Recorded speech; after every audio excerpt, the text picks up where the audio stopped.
there was a big anti-modality Hmm. sentiment, rightly so, Hmm. because when e-stim and ultrasound and everything came out in the 80s and 70s, everyone started using it, and it was just really it wasn't healing anyone, it wasn't Hmm. fixing anyone, but we Hmm. were kind of taught like, oh, and manual therapists are like, well, we're hands-on, we're one-on-one, and we're spending all this extra time with the patient. And certainly that probably develops a better therapeutic alliance. But I think Hmm. the whole concept of early manual therapy, at least manual therapy in the 80s and 90s, was that it's this super special thing, Hmm. and that it enables you to fix things that ultrasound and e-stim couldn't, because they were just masking the pain. Well, it Hmm. turns out that manual therapy is really just doing the same thing too.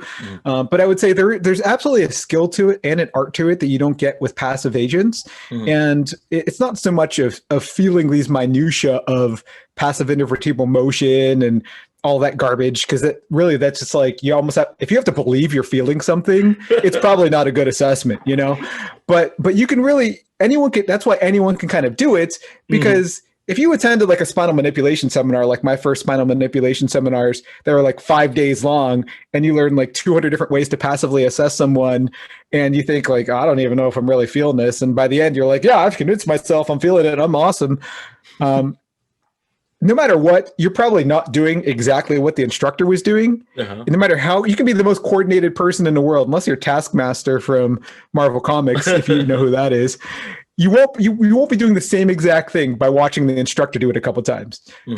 But yet you still go back and you have amazing results, and that's just because of placebo effect. And your patients maybe know that you attended this amazing course, and you're like, Uh-huh. I just learned all these new techniques, and they're like, yeah, Right. use them on me. I'll be your guinea pig. And people have positive expectations, and the way you sell yourself, the more courses you take, you're probably a better salesman, and that's why you get these amazing results. But it's not Hmm. because you're doing anything more amazing than previously, because eventually that kind of like fades off, and then you're like, well, what's the next thing I need to learn? I'm Uh-huh. like, I'm another difficult patient, I need to learn more things.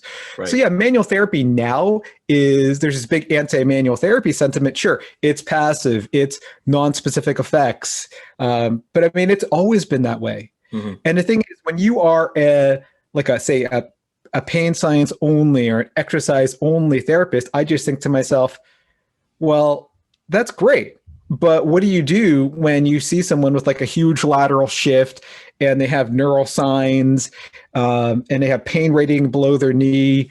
It's not like you're going to just give them a kettlebell and just have them, do a farmer's carry and have it automatically straighten themselves out. There's a time and place for manual therapy. And again, for me, I just say that if you were exercise only therapist, like I see all these, strength PTs and strength Hmm. physios saying, like, they post all this research that exercise, is great for low back pain, because in 6 months, they have better outcomes. And I absolutely believe that. But the thing is, when someone is in acute pain and Hmm. they come to you, what are you going to say? Like, oh yeah, if I get you on this exercise program in 6 months, you're going to be better.